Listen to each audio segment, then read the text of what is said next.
वो है सदगुरु की कृपा बात मान करके भजन में तल्लीन हो जाता, लग जाता है, अच्छी प्रकार से लग जाता है, तो ही एक ही जन्म में, इसी जन्म में और आज और अब भी परमात्मा की प्राप्ति हो सकती है। महाराज श्री कहते हैं, दरिया सुमीरे राम को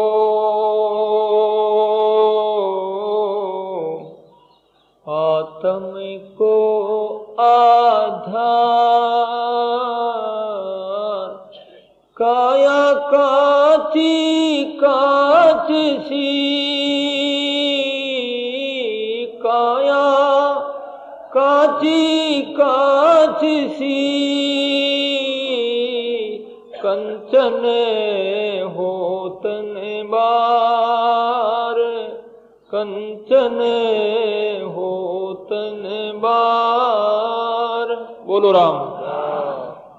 आचार्य श्री दरिया महाराज कह रहे हैं, दरिया सुमरे राम को आत्म को आधार, भगवान का स्मरण करते आत्मा का आधार है। और ये शरीर इतना कंचन पवित्र हो जाता है, कंचन सार बताया है।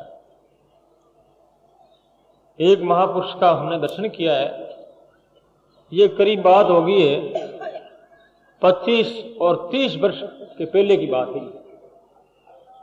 पहले वो महापुरुष एक जज रह चुके थे, रिटायरमेंट हो गए, उनको वैराग्य हुआ था। काया कंचन सार की बात आ गई, इसलिए मैं आपको बात बता रहा हूं उदाहरण देकर के। ये हमारे सामने की बात है और ये आंखें देखी बात है। वो बहुत ही लंबे 6 फुट के पंजाबी थे और उन्होंने जज का इस्तीफा देकर के, पता नहीं कोई खटका लग गया, कोई बात लग गई उनकी, और वो घूमते फिरते हुए नागौर के पास में ताउसर गांव में वो आए।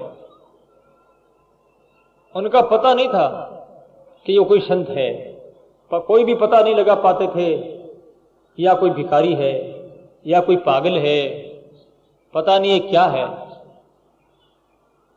परंतु वो अद्भुत महापुरुष थे।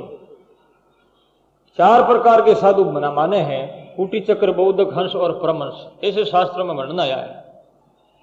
तो वो परमहंस हंस वृत्ति में थे, खाले और पीले 2 आवाज करते थे। इसके अलावा तीसरी चीज नहीं थी। खाले और पीले, किसको खाले? राम नाम को खाले और प्रभु के प्रेम को पीले, इसका मतलब यही था।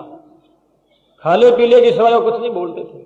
लोग पागल समझ करके उनके ऊपर पत्थर फेंकते थे, उनको गालियां देते थे, उनके ऊपर धूल फेंकते थे, वो कुछ नहीं बोलता था।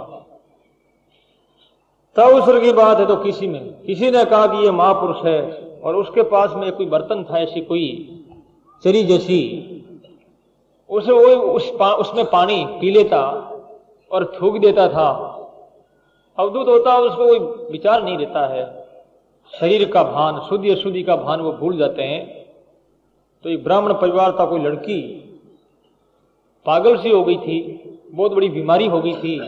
तो बोले इस महात्मा के चरी का पानी पिला दो, इस बर्तन में इनका पवित्र पानी भोजन किया हुआ है, वो ठीक हो जाएगी। पानी पिला दिया और ठीक हो गई, ठीक हो गई। उसके बाद वो ब्राह्मण लोग समाज इकट्ठे होकर के कहने लगे उन घर वाले से, फिर तुमने बच्ची को पानी पिलाया, पता नहीं कौन आदमी था वो, सलकस हो सकता है, नीची जाति का हो सकता, पगला हो सकता, कौन है वो, कैसे पानी पिला दिया? बेचारा वो दुखी हो गया, पानी पिला तो ठीक तो हो गई वो, लेकिन उन ब्राह्मणों ने मिलकर के उसके बाद में उसे उसका जो है पंचामृत पंचगव्य दिया गया, उसको पवित्र किया गया है, वेदों का मंत्र उच्चारण करके। इधर वो पवित्र हुई और पवित्र होती वो वापिस पागल और बीमारी हो गई उसको। उसके बाद में वो महापुरुष आए थे, इस हमने क्या बोलते हैं, करुण और चाडी के धोरे, वो धोरे आज भी मौजूद है। इतने इतने पेड़, जाड़े पेड़ थे, इतने इतने, अपना हाथ से वो उखाड़ देते थे, पता नहीं कितनी शक्ति थी उसकी। यहाँ कहने की बात, इतना जाड़ा पेड़ जो ट्रक का टक्कर लगता है तो भी वो नहीं टूटता। वो उस कोटि के महापुरुष थे और रोटियां खा जाता वो इतनी। आसपास के किसान लोग जो है सोगरा बना बना करके उनको खिलाते थे, दही सोगरा, तो इतनी रोटी वो खा जाता, वो कांकरे रेत खा जाता था, किसी से मांगता नहीं था वो। और 20 दिन 25 दिन महीने तो भूखा भी रह जाता था। तो उनके शरीर में सुगंधी आती थी, श्रीमद् भागवत में ऐसा वर्णन आया है, उनके मल मूत्र में भी सुगंधी आती है।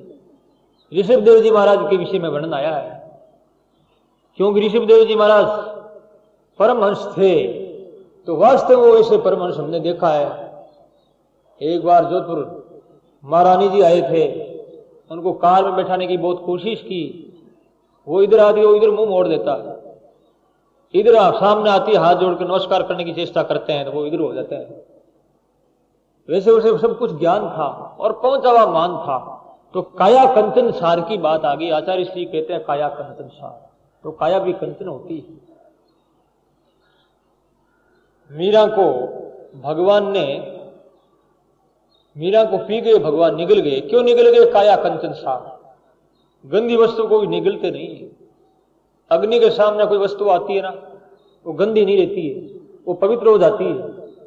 आग में पड़ते ही हमारा शरीर मुर्दा है, शमशान में हम जलाते हैं सबको, तो सब पवित्र करने के लिए तो जलाते हैं कि ये सब पवित्र हो जाएगा, अग्नि खा जाएगी और इसमें भस्मी रह जाएगी। तो परमात्मा तो अग्नि स्वरूप है, भगवान का नाम अग्नि स्वरूप है, इस वास्ते वो पवित्र करता है। तो महाराज श्री कहते हैं कि राम राम करने से काया कंचन होती है। दरिया राम संभालता